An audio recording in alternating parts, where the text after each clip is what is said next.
What's up, future shred lords? Welcome back. Death to the fingers. Let's get into the mega lick here. We're starting off in A minor 7. So I'm taking this A minor triad and I'm evolving it up to the minor 7, and then I'm just dropping off the bottom section. I'm going to slide up a whole step from there. That's going to become the position for my next arpeggio sequence, where I'm going to then, sort of play this minor third interval, and that leads right into the major 7 in the Phrygian position. As you can see, it sort of lines up. From there, I'm going to use 3 notes per string. I'm going to climb up the fretboard a bit more until I get into the Lydian position. I'm going to superimpose this minor 7 from the Ionian position over top of Lydian, because I'm seeing the Lydian scale as essentially a major arpeggio. And I know in the first degree where that happens, I can also play this minor 7. So I'm just making an equivalency, and I know it sounds good, so I did it. I know that's kind of complicated, but the first degree, the fourth degree, and the fifth degree are all considered major triads. So I can essentially assign the same music theory to them. So that's the whole first section there, is as I move from the minor 7, in this case A minor 7, up into the major 7. Then I'm going to jump up one more time into an inversion of another minor 7. And that's a very useful tool right there, because it lets you play really, really fast, and it concentrates on some really great techniques. So you can see me watch, how I do it essentially on the picking situation. You'll see me use economy and sweeping and whatnot. But more importantly is I play it really slowly, and then I play it sort of at medium speed. So let's get into it.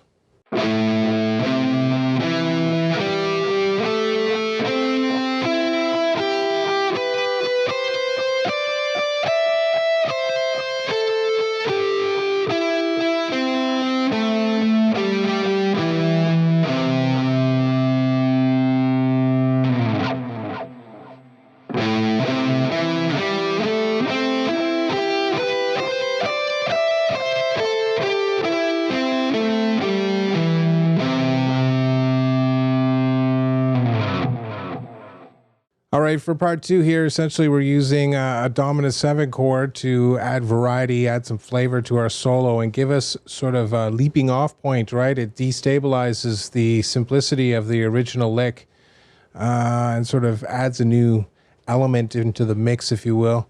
And it allows me to then, resolve that tension really nicely with, again, in this case, a major 7. So it's a 5-1 chord progression, which is something that you should understand. These progressions and stuff like that, they're not just random. I actually put the chords together in such a way that they work out. Now, it's using the simplest ways because I don't want to make it overly complicated, but you get the idea here is that you should be consciously thinking about, oh, I should do dominant 7 and then resolve to the 1 of whatever the dominant 7 is that you're playing. In this case, G major 7, right? So in the first inversion, and I'm playing the D7 here in the root inversion. So there it is. Let's do it slow, and then we'll kind of speed it up a bit.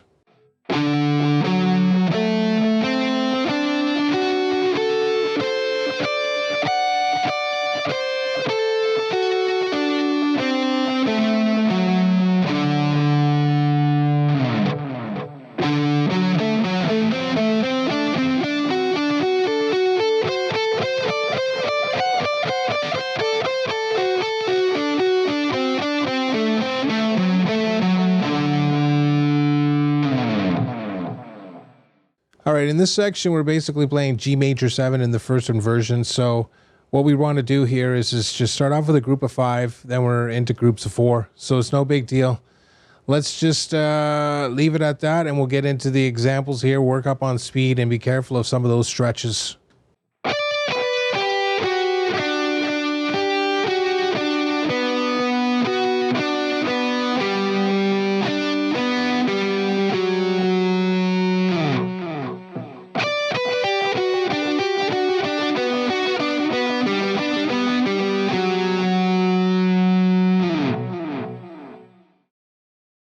All right, we're just moving the idea of groups of 4 into 2-string arpeggio format. So I'm starting off here again with major 7s, and I'm just climbing down in adjacent shapes, adjacent sort of inversions of the major 7 here. And yeah, I know it's kind of tricky, but it's a great way of visualizing the fretboard, and it's also pretty brutal to get your fingers moving. So that's why I really like this example. And of course, on mine, I just keep going with the 7th string, but in the actual sort of like tabbed example, you'll see me just do it with the one that's tabbed, and it works just fine. All right, guys, let's get into the examples.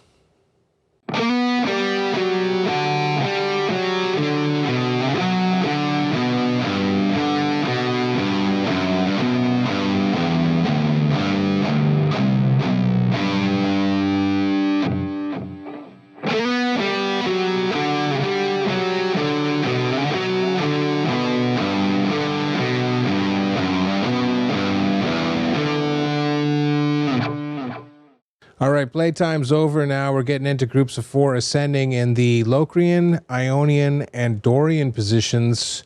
This is, again, a killer exercise. You're moving from sort of 2-string arpeggios to 3-string arpeggios. It's got all the technique you need, alternate picking and sweeping.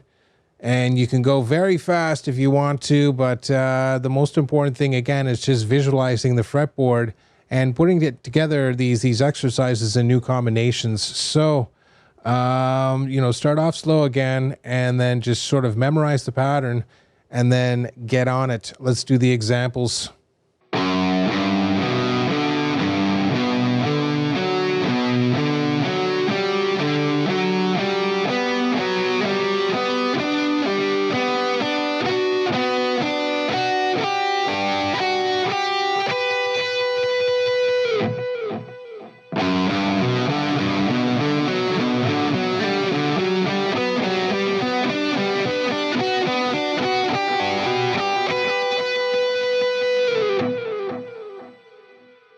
All right, I know, shocker here. We're keeping on with the major 7 theme, so I start off in the Phrygian position. I play a major 7 inversion, of course, moving up now to Mixolydian.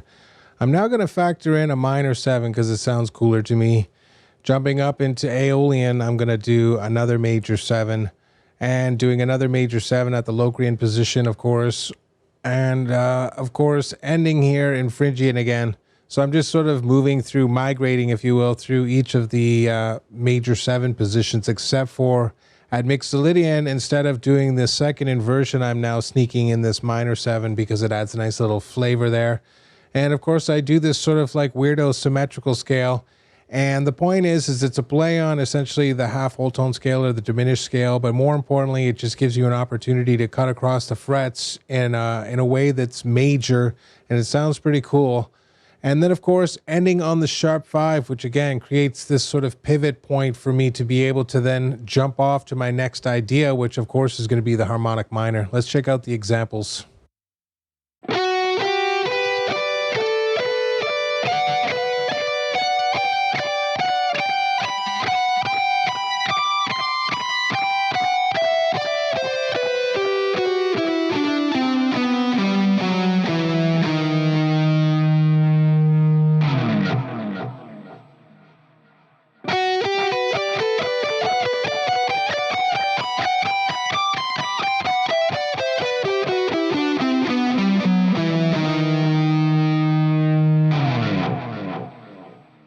All right, the next section is no big deal. Basically, the harmonic minor, I keep it pretty straightforward by playing the scale in Aeolian, and then, of course, I come down in what I would call the Mixolydian position, even though it's a sharp 5 here.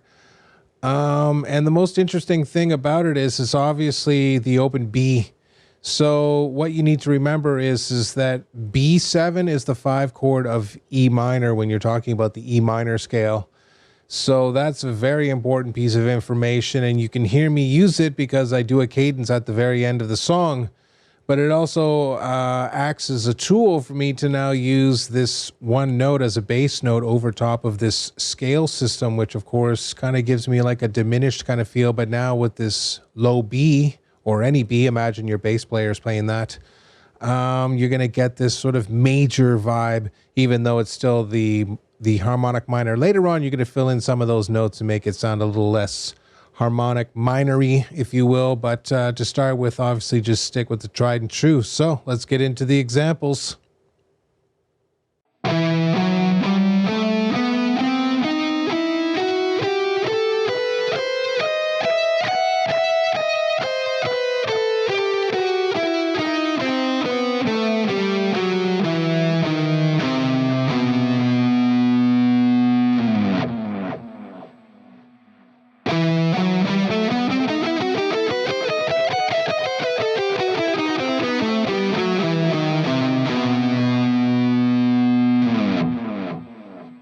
Awesomer, we're at the end here. So essentially it's just the cadence, right? So again, you saw me sort of do it with the B7 sort of E minor configuration with the scale, right? Using the harmonic minor with the open B there. And now I'm using the B7 chord itself with the upper extension there. You can see me reach my finger out. And then of course I just moved to E minor, and there's a whole bunch of different variations. You can also see me do like a B major spread triad in the root position, then move to the E minor in the A type chord position right on the A string. So again, these cadences are incredibly important and play a very, very important role with respect to whether your sort of improvisations come out sounding musical. So don't skip over them, which is why I've added it here at the end. Let's check out the example.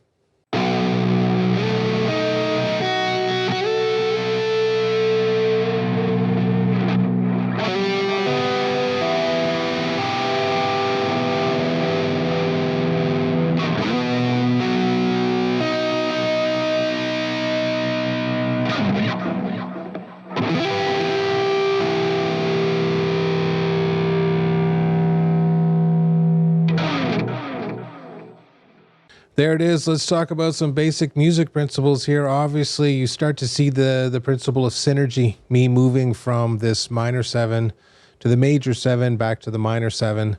That creates a little chain. That's a motif, if you will.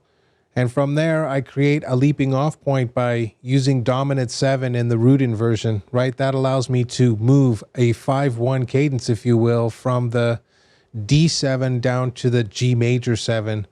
And then, of course, you can see me use two different types of groupings, right? Groups of 3 to ascend with the dominant 7, and then 5s and 4s with respect to the major 7, and that can create a pretty pleasing effect, right? Even though I'm not doing the same ones every single time, and obviously I shouldn't be doing the same ones every single time. Always be sort of messing around with the sequence a little bit so you get comfortable with that. Afterwards, when you get, all the way descended, if you will, from the major 7, you're going to continue on with this idea of 4s, but now you're going to start messing with where the arpeggios actually happen. There's 2-string configurations where you're using adjacent shapes, and then you're going to do other ones where you're mixing and matching 2-string and 3-string shapes, but across the diatonic positions. So you got to be able to shift your thinking a little bit and be like, okay, this is the 2-string theory, and this is like diatonic theory, and the other one is your standard inversion theory. So that stuff can be incredibly useful later on when you can just draw on that information at will. Once you get all the way to the, the top, you're going to now climb up using just, again, 2-string configurations. Again, you're seeing me use major 7, minor 7. They go together like apple pie and cheddar cheese, I think. I don't know. I've never done it. So whatever, call me a noob in the comments.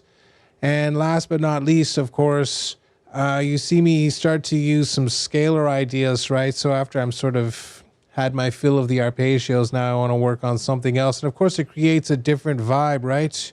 So I have like the more interesting outside scale, but I do it in such a way that it doesn't break the bank. Moving down, of course, I start to manipulate the harmonic minor to create, again, a leaping off point, if you will, but also that last little sort of crucial element, change up the sort of solo one more time to give it that extra dimension. And last but not least, of course, is just ending, if you will, with the cadence. And since I started off with a minor, I was like, it made sense to go back to the minor. So in this case, I did a 5-1 in a minor key. So I think of E minor as the 1, which makes B7 its 5 chord. And bada bing, bada boom, done. So thanks so much for joining me. I appreciate every single one of you. Work on these types of exercises for yourself, but also have at these ones if you're sort of looking for inspiration, and just keep your head down and keep practicing. That's how it works. I came up with this in one night, and you should take, maybe a month or so to basically work on yours, but always be factoring in ideas that essentially maximize your profits and minimize your losses, obviously, because practice time is precious and you don't want to be wasting it on useless endeavors. So thanks again for joining me. We'll see you in the next one.